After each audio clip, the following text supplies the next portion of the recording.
Hi friends, it's your art teacher, Ms. Barnett, and in this week's lesson called Studies in Nature, we're going to be looking at nature either close up or far away and using the very fluid and loose qualities that watercolor gives us to create an abstract painting.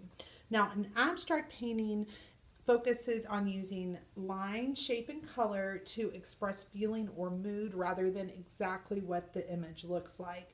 So we're going to experiment with brush strokes today, wet and dry paper we're going to practice on, and we're going to just have a good time creating a watercolor picture of nature. So what you're going to need today to do this assignment: I'm going to paint on a 9 by 12 sheet of paper, but any size paper you have is fine.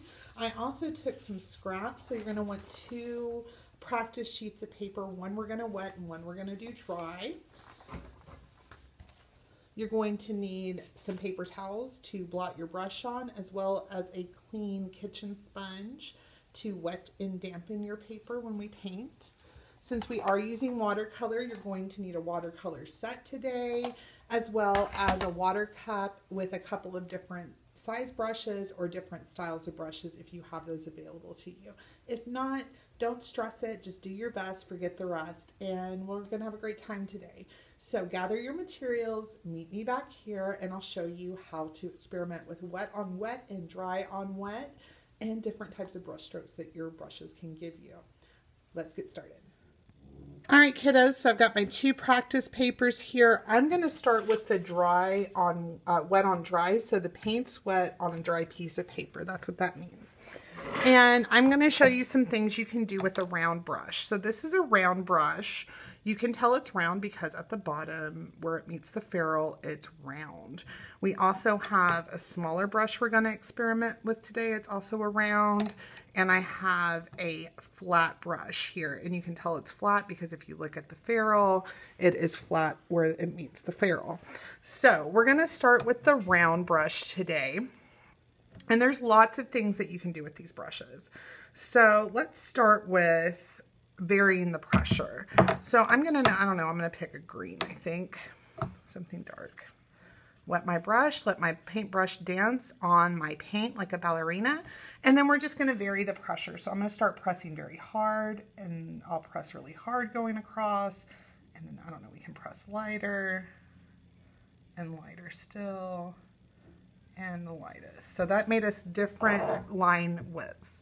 Let's get some more paint and we can lay our brush down like a stamp, and we can make that kind of stamping type of mark. We could make thin lines by just using the tip of the brush. Very cool. We could fill in a big block, so we could just lay color down like that. Excellent.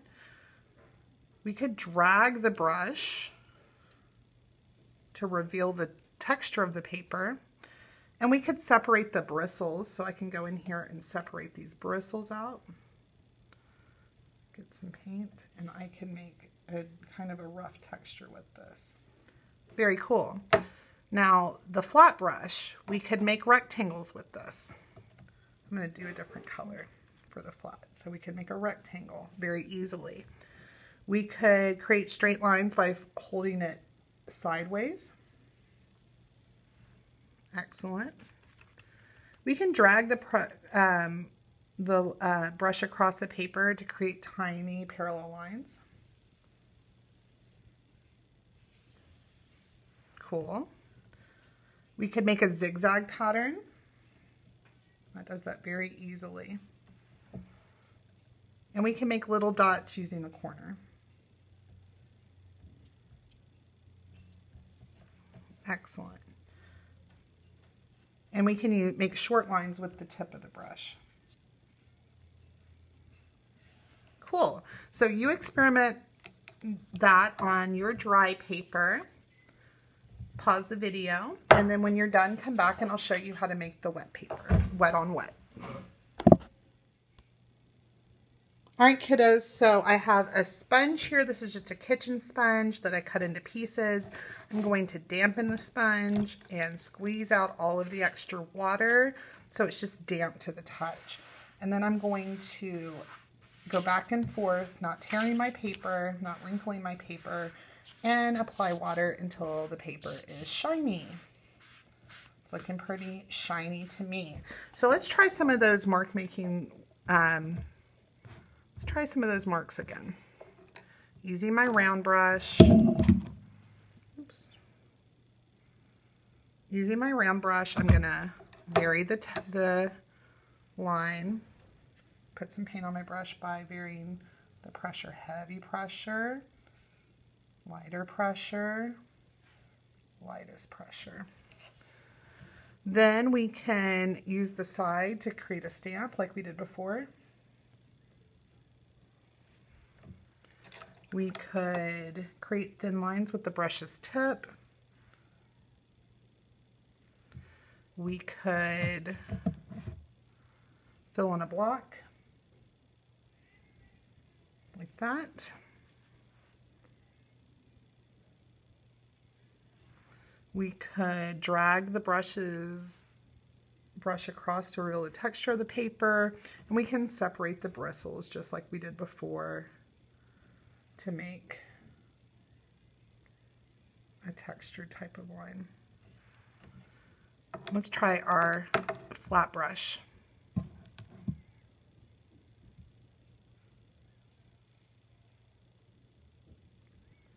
We could make rectangles with the flat brush. Super easy. We could, ooh, my paper's getting dry down here. If your paper starts getting dry as you're working on it, dampen that area again.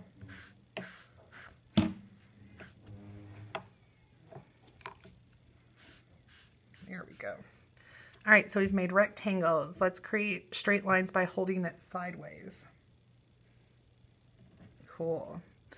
Let's drag the brush across the paper to make tiny parallel lines.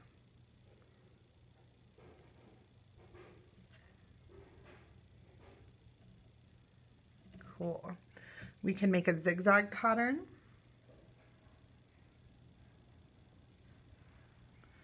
And we could make tiny dots with the corner.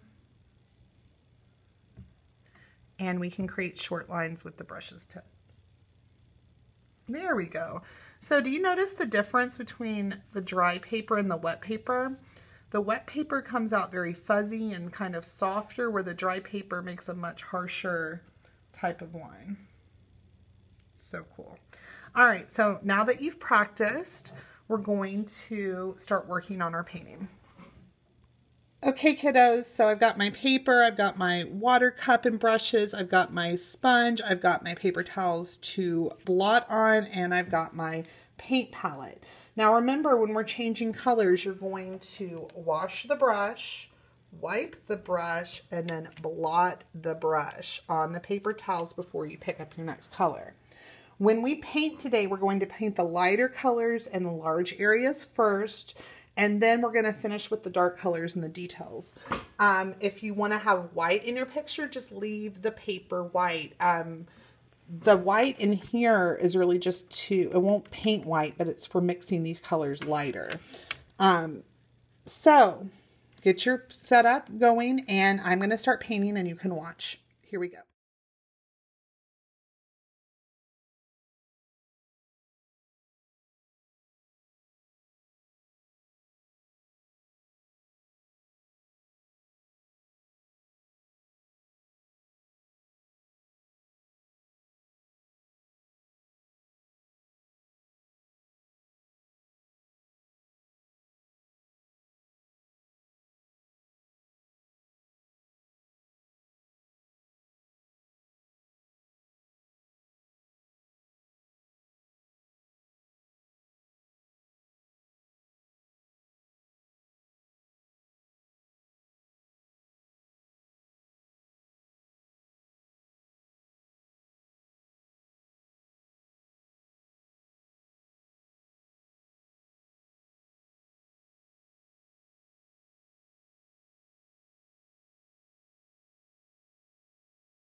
Alright kiddos, here is my completed nature studies project using watercolor and creating an abstract using a variety of different brush strokes to show feeling and emotion. So I took this picture when we had our snowstorm a couple of weeks ago, and I really wanted to capture that quiet, very lonely kind of feeling. Like if you looked outside when it was snowing, there wasn't anyone out, there weren't any animals out, it was just very quiet and still. So I wanted to show that feeling in my painting today, and I think I got there. I hope you have just as much fun experimenting with paintbrushes and wet on wet and wet on dry techniques, and have a good time expressing your feelings and your moods. I will talk to you guys later. Bye, friends.